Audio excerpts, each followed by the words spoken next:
Chapter 14. The record continued. It is now to be noted that the second recognition had produced a change that is persistent, yet at the same time, certain aspects of my relative nature, principally below the intellectual, were not taken up.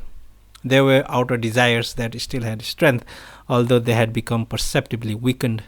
After the period of lectures and classwork, there was a sort of partial clouding of the sky. At the time, I could not invoke the current, though the force of the knowledge remained unbroken as far as attained. Subsequently, lectures and classwork were continued in the Middle West. For the first 3 weeks of this work in Chicago, I had what for me was most unusual experience. I felt the consciousness of the city as an almost insupportable weight, which enveloped my mind with a sort of lethargy, so that I could not really think. Prior to this experience, nothing had ever been so to suffocate the power of thought that I could not fairly readily will my way to thought action. I was on the platform nearly every day throughout this period, although during the greater part of the 24 hours of each day, my consciousness was so gripped with heaviness that I desired to sleep all the time. I spoke, as it were, with the momentum of past thought, but it seems my state was not realized, at least not generally, by others. After 3 weeks, I broke through with a deep sense of elation and victory. Once again, I found myself moving in a stream of genuine thought, and finally gave a lecture on the crest jewel of Sankara, which represented the highest point I had attained on the platform up to that time. In subsequent work in the smaller cities, I had no further experience of obscuration. By the time the work was drawing to a close, I had a feeling as being emptied, and the desire grew strong to return to the West and live for a time under conditions where I could have complete solitude. This condition was met in July on one of the tributaries of American River near Michigan Bluff. Two purposes conjoined at the same time. It was desirable that some cross-cut work should be done on a gold prospect for further sampling, and in addition, I found a curious value in underground activity in association with inward penetration toward depth. So, during the latter half of July, I had some days of solitude combined with underground physical work, plus meditative readings in the system of the Vedanta, as noted previously.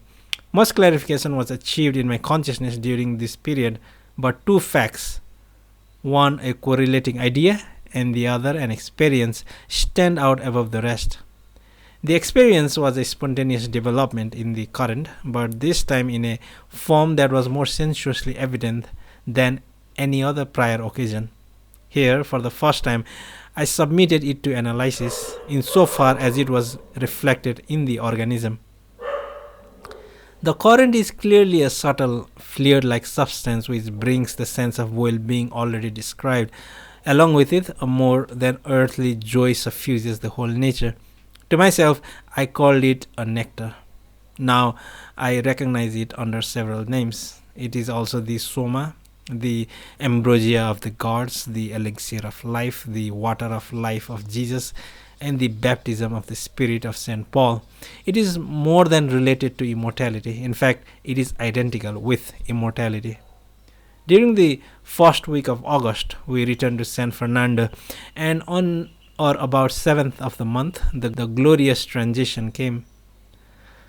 This third recognition was much profounder than the others.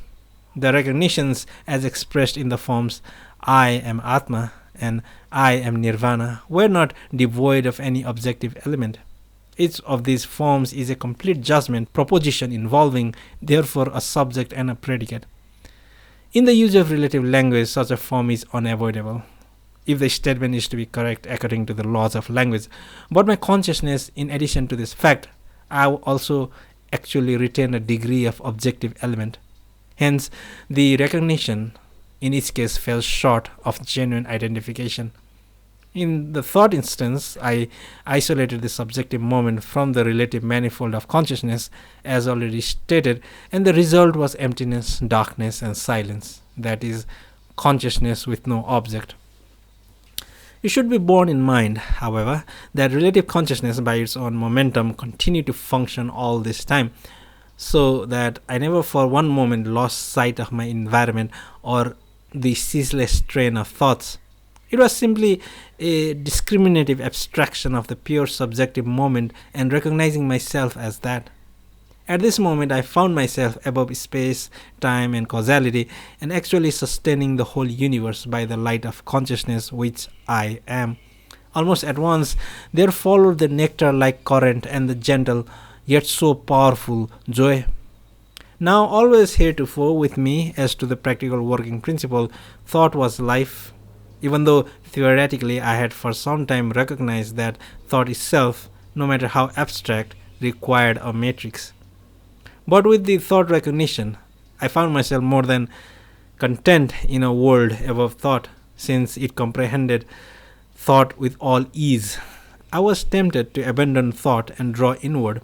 All the outer effort and work seemed so useless, but on this point I had been already warned by literature, such as The Voice of the Silence, and further, it did not seem like good sportsmanship to have received an inward aid making possible the attainment of the most precious value of all and fail to carry it on to others.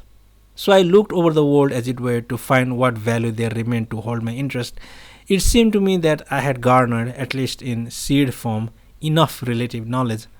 I had no real interest in grosser constructions such as the tangible forms, institutions, societies, governments, and arts, but there was one thing that did remain, a humanity, also part of myself, that was almost famished for that saving knowledge and the divine nectar that I had found so precious.